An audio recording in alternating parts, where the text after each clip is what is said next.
নিরাপদ খাবার, সুস্থ জীবন। আসসালামু আলাইকুম। আজকে খুব হেলদি একটি রেসিপি করে দেখাবো। নিরাপদ খাবারের এ পর্বে করে দেখাবো পুষ্টিগুণে ভরপুর বাদামের লাড্ডু। এই লাড্ডু এতই পুষ্টিকর যে আপনারা এটিকে পুষ্টি বোমাও বলতে পারেন।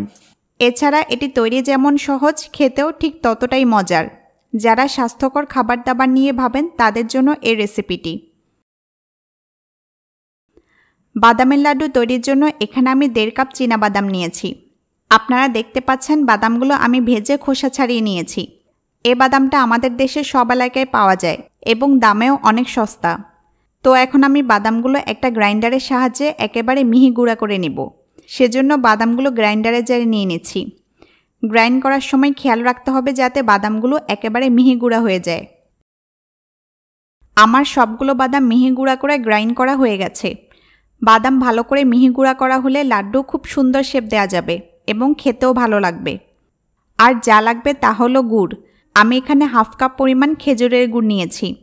1.5 কাপ বাদামের লাড্ডু তৈরিতে আমি 1/2 কাপ গুড় ব্যবহার করছি।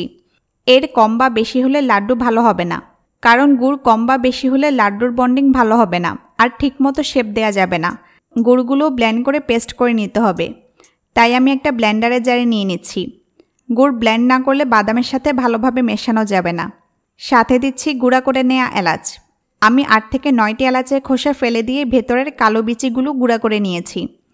এবার এই দুটি উপকরণ ব্লেন্ড করে নিব। আমার ব্লেন্ড করা হয়ে গেছে। এখন গুড়ের পেস্টটা আমি বাদামের মধ্যে দিয়ে দিব। এবার পরিষ্কার হাত দিয়ে বাদামের সাথে গুড়ের পেস্ট মিশিয়ে নিব, যাতে গুড় এবং বাদাম ভালো করে মিশে একটা মিশ্রণে পরিণত হয়। আপনারা জানেন বাদাম অনেক পুষ্টিকর একটি খাবার। বাদামে রয়েছে প্রচুর পরিমাণে protein, calcium, vitamin E, fibre, selenium, vitamin C, antioxidant, potassium এবং ওমেগা 3 ফ্যাটি অ্যাসিড এবং আরও অনেক পুষ্টি উপাদান। বাদামের উপকারিতার উপর আমার একটি ভিডিও আছে, লিংক উপরের আই বাটন ও নিচের ডেসক্রিপশন বক্সে পাবেন। আমি সব কিছু ভালো করে মেখে নিয়েছি।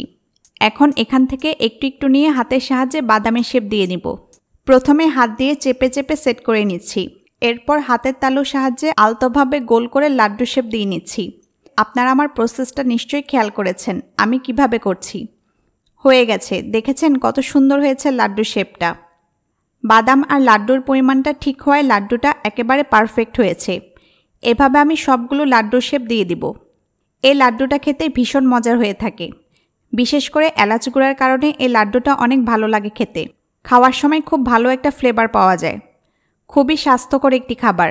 যারা লাড্ডু পছন্দ করেন আবার স্বাস্থ্য ও সুস্থতার কথা চিন্তা করেন তারা নিশ্চিন্তে খেতে পারেন মজাদার এই লাড্ডু। তৈরি অনেক সহজ অথচ খেতে ভীষণ মজার। প্রতিটা লাড্ডুতে রয়েছে অনেক পুষ্টি উপাদান। আশা করছি রেসিপিটি ভালো লেগেছে। এরকম আরও স্বাস্থ্যকর রেসিপি পেতে আমাদের সাথেই থাকবেন। সবাই স্বাস্থ্যকর ও নিরাপদ খাবার খাবেন। কি খাচ্ছেন জেনে বুঝে খাবেন। কথা হবে নেক্সট স্বাস্থ্যকর রেসিপিতে। আল্লাহ হাফেজ।